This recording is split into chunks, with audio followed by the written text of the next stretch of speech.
Good morning, everyone. Good morning.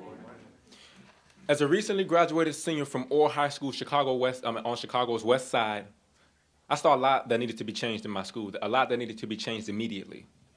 I saw that many issues inside my school were those such as students who had low self-esteem and situations of violence, and it was never being addressed. I used to feel like if this issue or these issues don't get addressed immediately, then that will result in more and more of my classmates being put out on the streets or swept into violent situations, and then eventually jail. My high school implemented a zero-tolerance disciplinary policies. Zero tolerance means that under no circumstances is a child to be spared from suspension, detention, and or expulsion, even in the most minor of infractions. Due to these policies, I saw my fellow students pushed out of school and denied their rights to an education. I saw students suspended for cursing, having a cell phone, and talking loud in the hallways. Do you have any idea what this has done to me?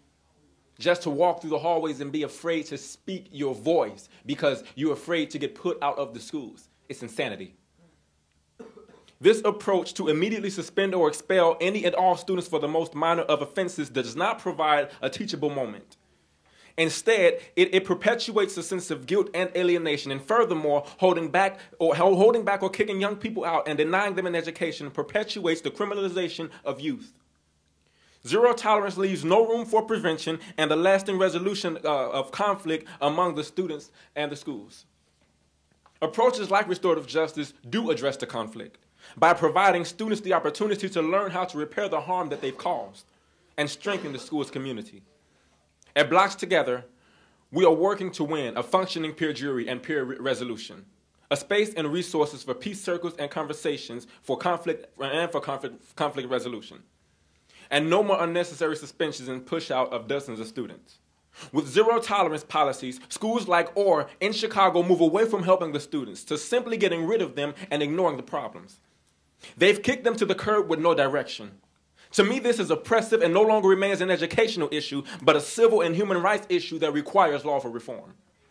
We are living in a day and time where the schools have silenced the voices of the students, a day and time where the students are being funneled out of institutions dedicated to education and into institutions focusing on confinement and control.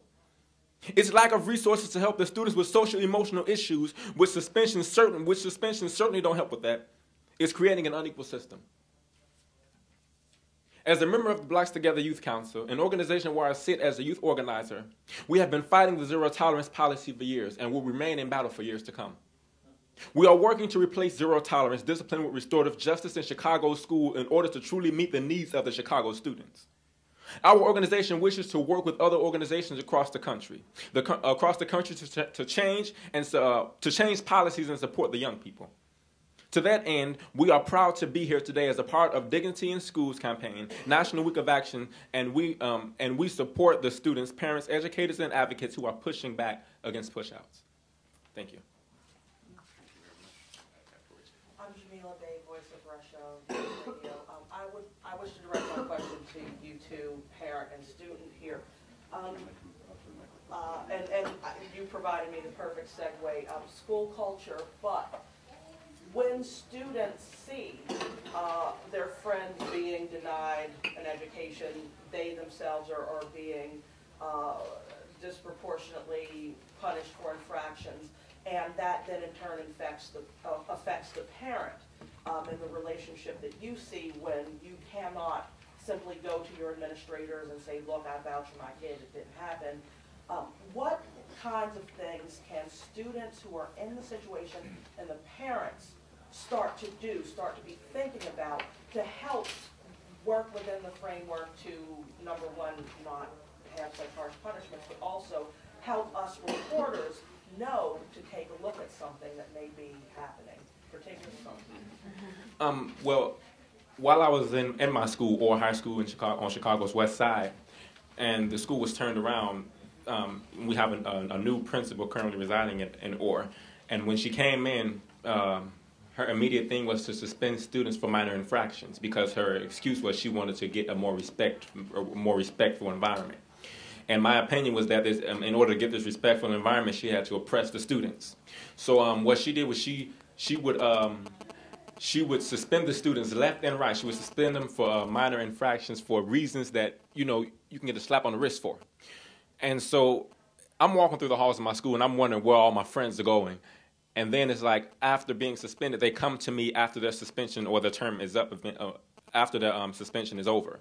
And they come to me and they say, something has to be done about this. Something has to be done because she's going crazy in this school. Like, she's suspending us for reasons that we shouldn't even be suspended for. What can we do about this? And so I looked around the school, and I'm looking around my school, and I see that there are no administrators who are trying to support the students and trying to hear the students' voice.